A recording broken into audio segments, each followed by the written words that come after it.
There's a quote that stuck with me. An artist had said this once. His name is Theaster Gates. He was talking about beauty being essential. Beauty, I think, is basically that sense of design, being able to do a shift in the state of a material. It's almost like a chemical state where you shift it from being in need of attention and making it something that's better and therefore beautiful, because I think there's a great need for more beauty in the world, and that's what drives me. I think it's really about this kind of experience that makes people's lives better. It's very simple. I was born in Korea, in Seoul, and I immigrated to the US, and I showed up around 2 years old and moved from Columbus, Ohio to Houston, Texas, and then finally to Kansas. My dad is a retired surgeon. My mom is a retired organist, church organist, and a piano teacher. Between those kinds of philosophies embedded in science and art, they tried to push me into either medicine or music. But what I took away from both of them, because they're in some ways incredibly artistic.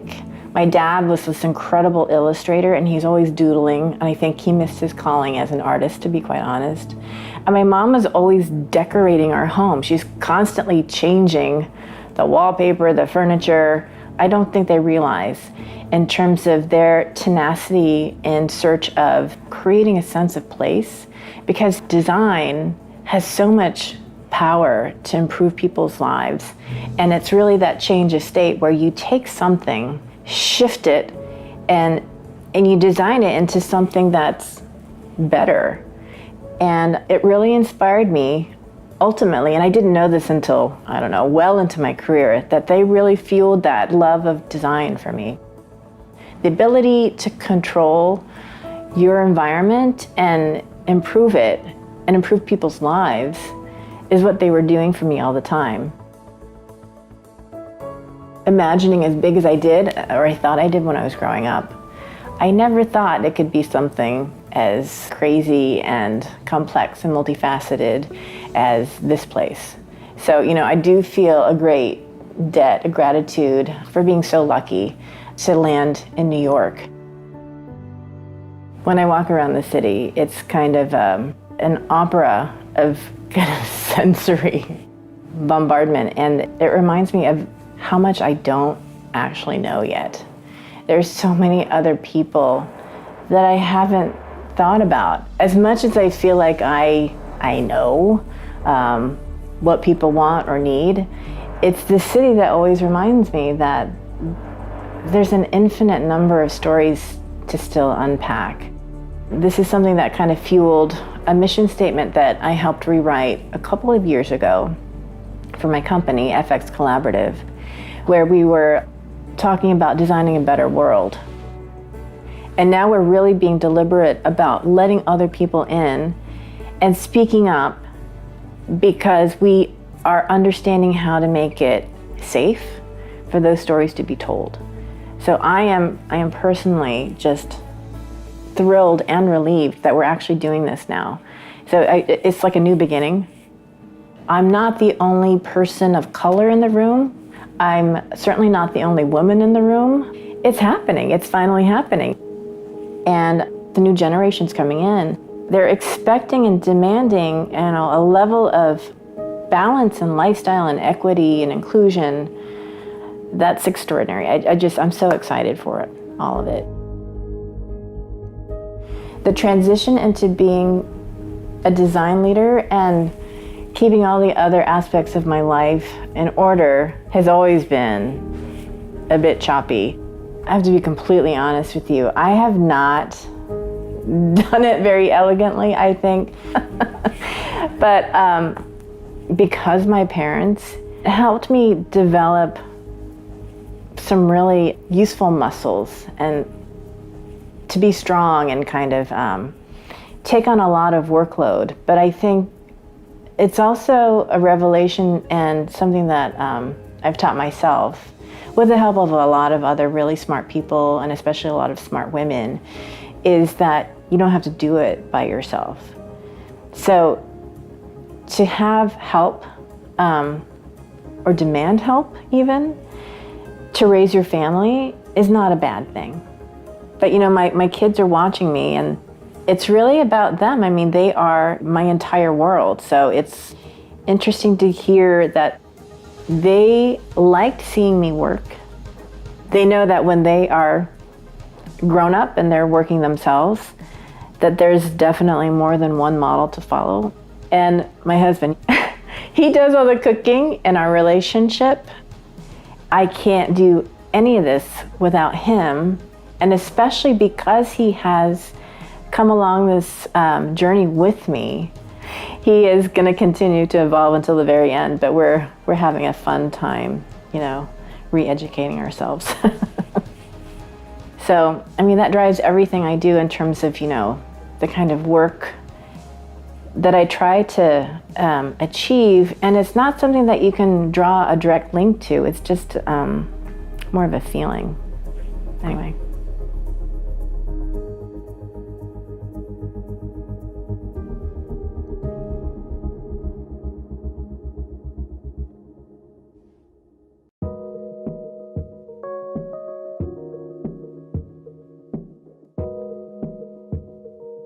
Whether it's film or art, you get something that you connect to in an emotional response. And I think that for me is, you know, just tapping into the human experience. And that's the ultimate beauty for me. I'm not just an artist who makes stuff I want to make. I'm an artist who loves to bring people together, and the interconnectivity is part of the work.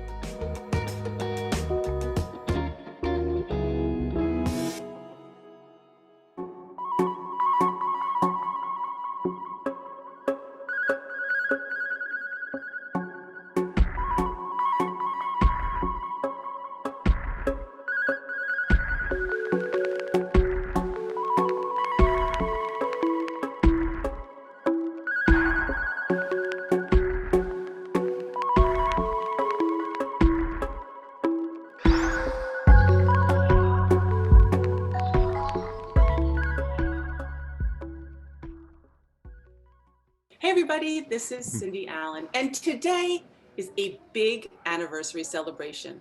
Now, it's hard to imagine it was 100 years ago, I can't believe it, in 1921, that Boyd Lighting was founded by William Boyd to address the specialized lighting needs of architects and interior designers in the San Francisco Bay Area. Today, fast forward 100 years, Boyd Lighting is still a fourth-generation design company dedicated to creating uncompromisingly beautiful, artisan-made lighting with rep firms all around the globe and over 100 products in its catalog, and owned by third-generation William Boyd's grandson, my good friend, Jay Sweet. He is a fixture himself in the industry. Hi, Jay. Hey, Cindy. Great to be here. Thanks for having me. Happy anniversary. Thank you, my sweet. It feels great. I know. Okay, first of all, I always say this thing, you don't look a day over fabulous, and you don't. Well, you know, for 100, I think I'm looking really good. I know, you're looking really good. Well, there's a lot to share with everybody because, you know, Boyd has an amazing reputation in the industry, but it's so much fun to kind of go back and dig into the history a little bit. So why don't you, can you give us like the early on start by William? Yeah, sure. One, we have to remember I wasn't there, so I don't have it all. I don't have it all down. Right. But this I was know. 1921, and Bill Boyd was part of Roberts Manufacturing, a lighting manufacturer in San Francisco, back in the teens, and it was the Pan-Pacific Lighting Exhibition in San Francisco. 1915, 7 huge pavilions were put up in the Marina District in San Francisco, and it was the new time of lighting, of incandescent lighting that was starting to come all across the cities. People still had gas in their houses, but lighting was taking over, and so it was a new emerging industry. So he thought this was something that he wanted to be part of. He started his little company with a partner in 21. Ultimately, that partner was bought out, and he continued with all kinds of theaters and homes. We've always been commercial and residential, and that's what he started for us as a custom lighting manufacturer, 1921. That's amazing. That was the beginning. You do think about, even way back then, the lighting was for a wide variety. Right now it's, now we do that all the time, but that's kind of interesting that it started as commercial and residential. Yeah, it was. And, we would always do what the architects and designers wanted. So we've always been this B2B company where we didn't ever deal with the retail, we were dealing with professionals. So lighting designers, which there weren't many in those days, architects and interior designers, everybody from Julia Morgan to I don't know who. But I think part of the thing that I'm reminded of often are the 1930s. And as soon as the talking pictures came in, there were all these beautiful palaces to, I think, get our minds away from the great recession that was happening at the time. But we made these lighting fixtures that were absolutely gorgeous, we did these renderings at Boyd with the architect, I guess to help sell the job. But they're all these beautiful spectrum pencil drawings, back colored and etched, sometimes India ink. But they were pretty incredible. And they surround us still in our offices, both in Colorado and in San Francisco. I love that because I heard you have thousands of renderings, which is definitely so special. And I understand back then in the 30s, you were doing lighting, for instance, for the San Francisco Opera House and the Herbst Theater. Yeah, so we did every lighting fixture at the San Francisco Opera House and the Herbst Theater in the 1930s. I think it was 32 to 34, except for the main fixture that they gave to another lighting company, our friends Phoenix Day Lighting. But we would go and maintain that fixture, and we would relamp it often and take care of that facility for many years. Amazing. Okay, so I want to do a little bit of a Cliff Notes version of some highlights in the, let's go to so that was the 30s. So let's go to the 40s. Give me a story. So the 40s, for those of you that don't know, the 40s, metal could only be used for the war effort. And so all around the Bay Area here, we had boatyards and shipyards dedicated to making Liberty ships and other ships of war. The Liberty ships were meant to just transport people and material. And so we had to stop making lighting fixtures about 1943. And so we had to find other avenues to stay in business. So my grandfather had a good friend working with him, Eddie Ivani, who was connected to a number of people who would help us with the Navy. And we would then make deck fixtures. We made hospital tray ships and all the rest for the war effort at the time. And it was interesting because my mom was going to Stanford. She left to help my grandfather. He was both sick and needed help in the business. So she ended up working for him. But Eddie and all the guys in the office, whenever they had a submittal to send to the Navy at Treasure Island, would always send my mom. So she was young, she was 20 years old, she was pretty cute. Yeah, and they would send her with the drawings to get them all signed off, and they figured if they sent her that they'd have a better chance of getting them signed off quickly without a lot of changes. So that was something that she ended up doing during the war. That's pretty smart. That's pretty smart, right? Yeah. But she was really more the bookkeeper type, and ultimately she became our controller, and she stayed our controller from 1943. Well, I think she worked into the job in the 50s, but she did it until 2010. At the time she died, she was still doing her books. Amazing. Yeah. That's amazing. Yeah. Okay, so let's move to the 50s. Can you share a highlight from the 50s? Well, I think my 50s was, I was a little kid, Right. and they would have me going to the shop. And I remember the drudgery of inventory. And so these dusty, dirty old bins. So I'd have to fight the mice and rats to get to these bins, to look at these boxes, to put my inventory numbers in. That's how I learned to count. I learned to count playing cribbage and counting inventory for Boyd Lighting. Oh my God. But during those times, it was the infrastructure. After the war, everybody was rebuilding and people were moving to the suburbs. We did everything from freeway lighting to, well, we ended up doing Squaw Valley in the late 50s, getting ready for the 60s. I remember Mr. Cushing taking us around, showing us his development at Squaw Valley. And I remember seeing the ski jump, and it wasn't a ski jump then. When we were there, it was probably 58, 59. And all the trees were knocked down in this beautiful valley in Tahoe. And it was just amazing to see these matchsticks coming down that would ultimately be this gorgeous ski lift. But we were part of Squaw Valley because we did a lot of the work right there. So wait, Jay, as a kid, was it just like a playground for you? What kind of memories do you have as having this family-owned business? Well, I've always been a history buff. And one of the things that I loved about that day of inventory that I said I somewhat regretted every year that I'd have to go do that, the enjoyable part was we would collect these old parts. Excuse me, and I'd find things wrapped in old newspaper from the 1920s or the 1930s. Wow. I mean, at one point, I saw, I think it was 1938, something like Hitler invades Czechoslovakia in this title page, wrapping up a Steuben glass shade. I mean, it's unbelievable. And so that's the kind of thing I really remember. My mom and dad worked really hard. We were a small company then, we're a small company now. And so he worked as a detailer and a designer. So dad was a really great artist. And somehow that passed one generation, but hopefully some of my kids will pick that up. But he was a great artist. Yeah, that's, what could be sort of like a treasure for you right now is because because it's it's such a huge anniversary that it kind of makes you go back and look, and it brings all these kind of memories, right?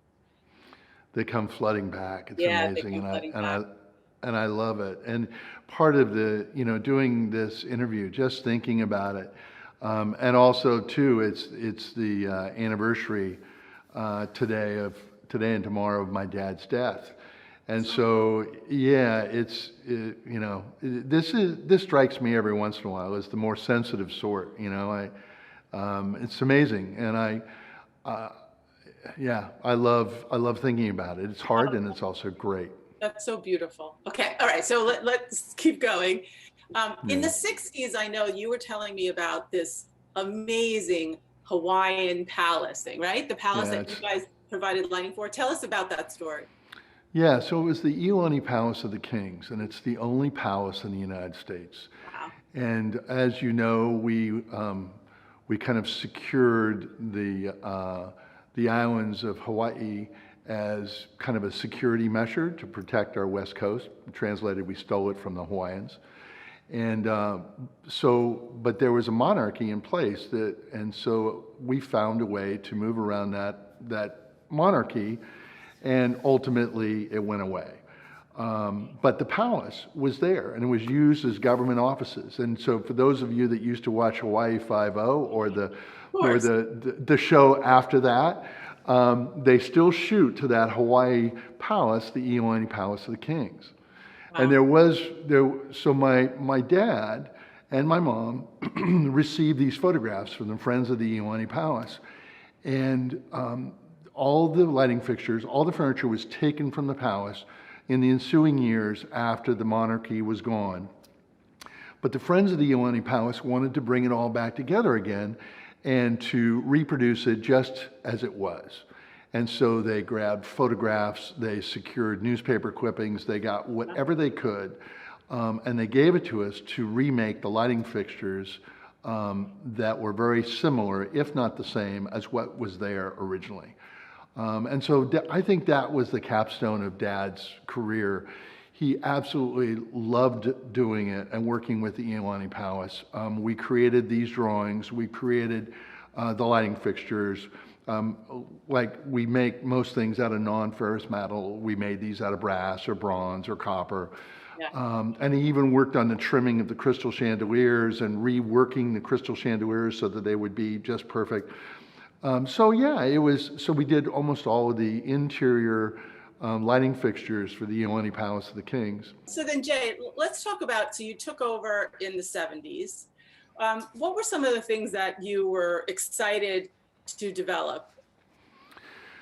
Well, so my parents had always run the company as a custom lighting manufacturer, and I had been in the wine business before, and we created our own wines from our own vineyards and marketed those. And so when I came on, I said, why do we not produce our own products? Why do we only produce products that others design?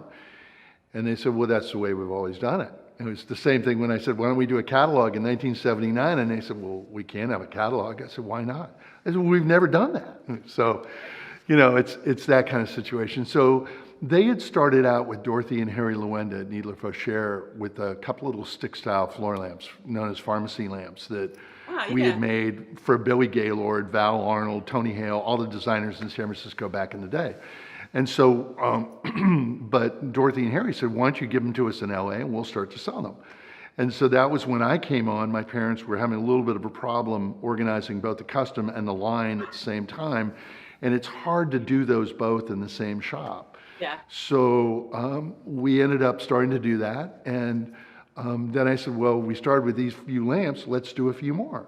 Right. So my parents had found this little shell in England at Christopher Wray's in London a year or so before. It was really successful. This little shell lamp kind of took the world by storm, and we got knocked off by this manufacturer and that manufacturer, and everybody loved them. So we all kept creating these little floor lamps.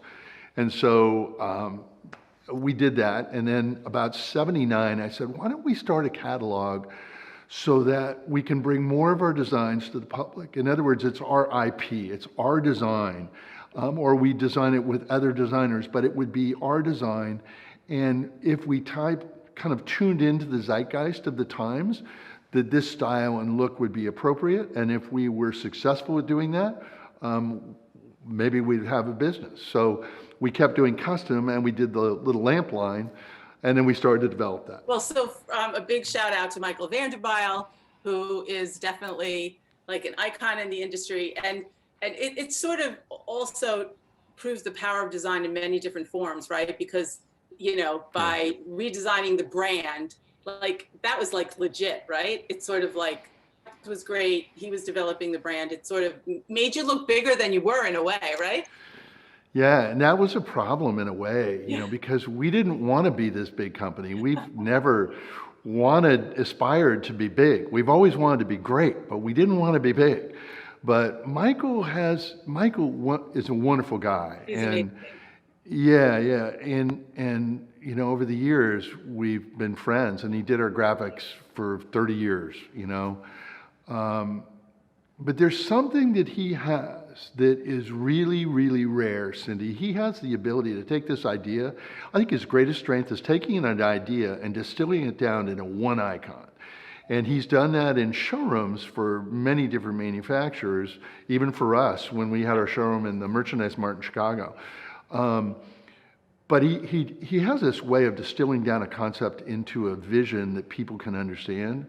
Yeah. And I've always been in awe of it. And amazing guy. And he was also one of the people that introduced us to Barbara Barry in the early 90s. We'll get to her. We'll get to her.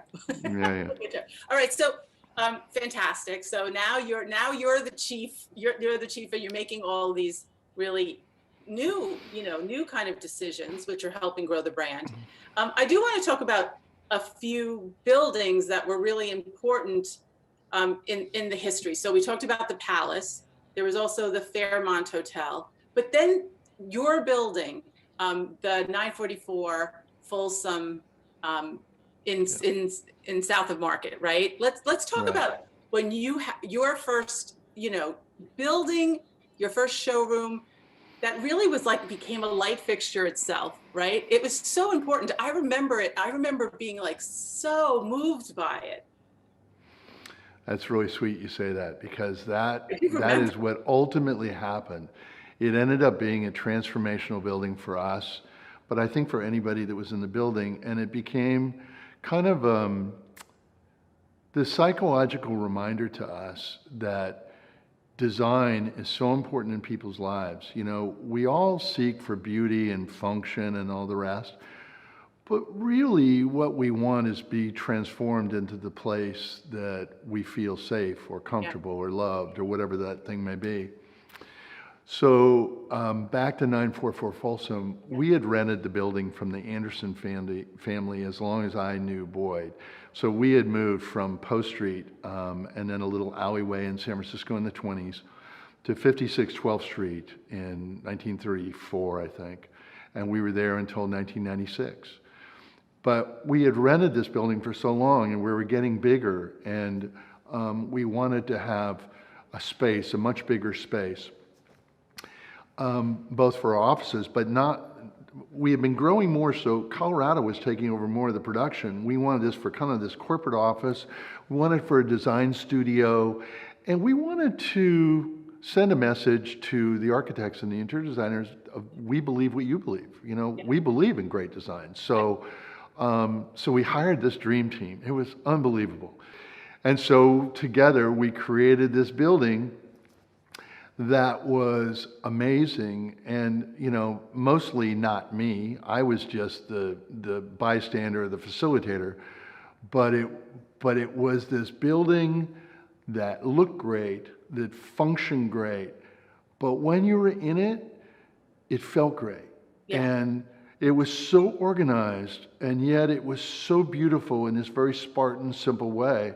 I mean, people asked us to have weddings there. We had a bat mitzvah there. We had birthday parties there. I mean, the IES wanted to have their meetings there. The AIA wanted to be there. The AIA put us on, Business Week and Forbes and all these magazines saying good design, brings good business and ultimately profits. Yeah, I still remember that it was published in Interior Designs. It was like, it's one of those projects, right? And as you said, everyone wanted to do things in it because it just had a spirit about it. So congrats that it all worked out.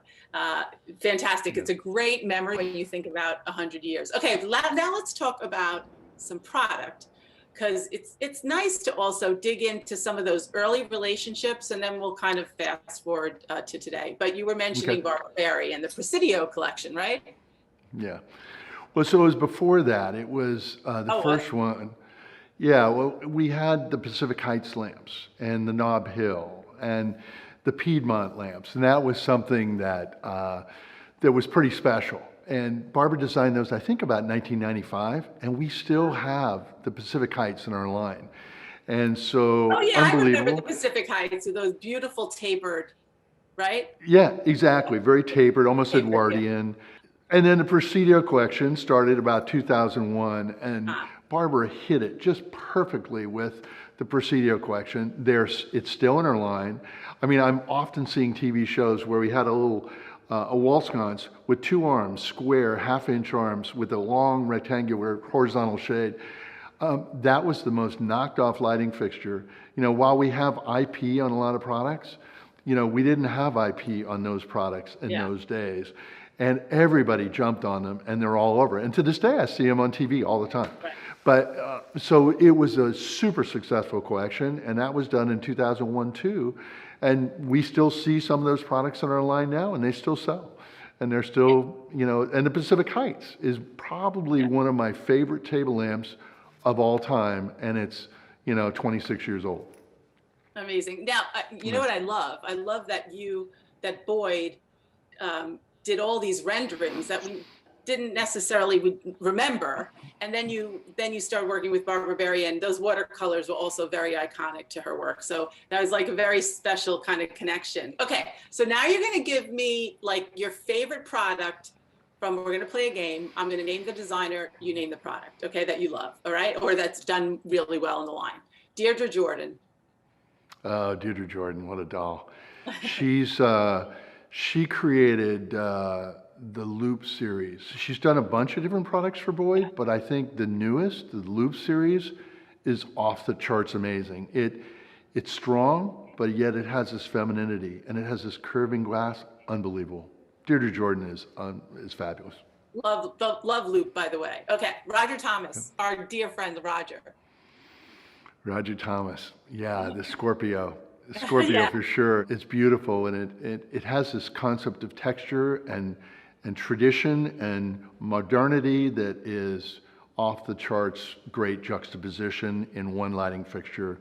Great designer, great human being. I love him to death. I wanted to talk to him yesterday, but unfortunately I won't beat it until today or tomorrow. Yeah, we love you, Roger. Okay, how about Eric Chan?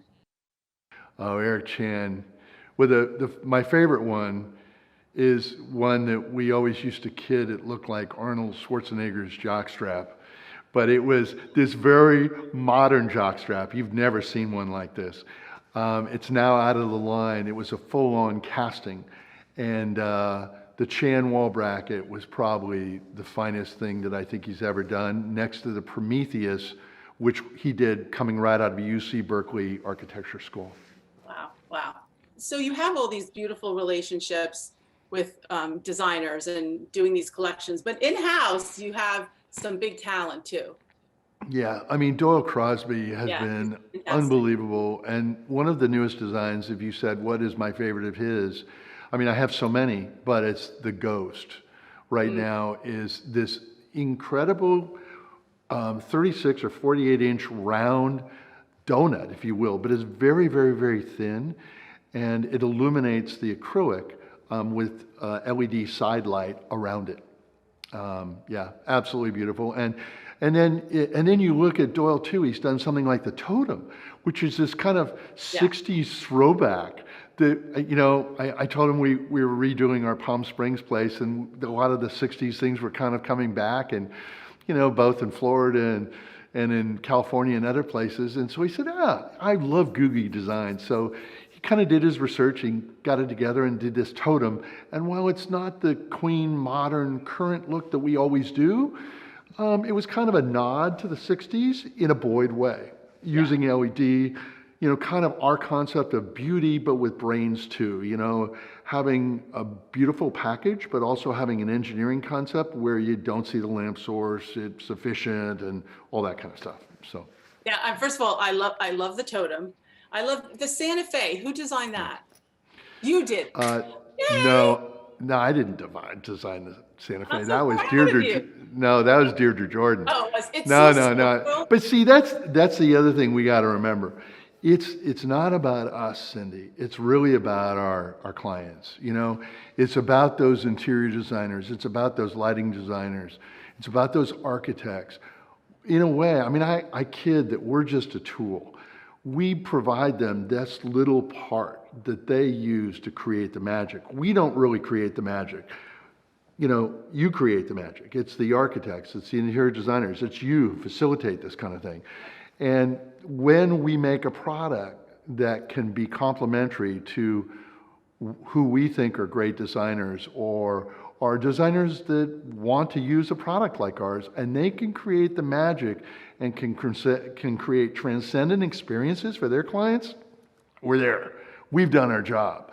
Yeah, there was a really pretty like sort of metaphor you were using that talking about wine and lighting and you know, there's the functionality, but also like how it makes you feel. Do you remember talking about that? Yeah, I mean, there's a lot of similarities to wine and lighting. I mean, in the vineyard, you're starting with a raw material, a grape, and in our shop, you're starting with a piece of brass or bronze or copper, and then the winemaker or the fabricator takes that and manipulates that, and creates the form, and you create this transformation of the grape into wine or of the bar stock into a lighting fixture, and they both bring joy. And interestingly enough, you give 3 different designers 3 different pieces of metal, and you give 3 different winemakers 3 different types of grapes, and you'll get typically very different wines. Sometimes from the same vineyard with the same grapes, sometimes with the same factory or the same. We call it an atelier because we're not a big factory. I mean, we're like 20, 30 people, in our shop trying to do what we do. So. No, that's beautiful. So okay, Jay, let's fast forward. A lot of history, beautiful stories, amazing product. What do you see in the future for Boyd? What do you want the designers and architects out there who are specifying you? What do you want them to know? We want them to know that we care.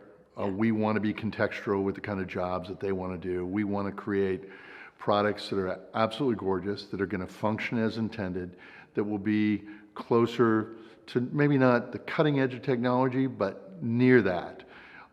We want to give them the kind of fast deliveries they want. We want to hold their hand when there's an issue. We want to work with them as a partner to create the kind of work that they do that we think is so wonderful. We don't do this by ourselves. I mean, there's a huge team. We go up and down depending on how big the marketplace is and all the rest. But we have an incredible staff, of fabricators, of polishers, of wiring and assembly people, of sprayers, of this, of that.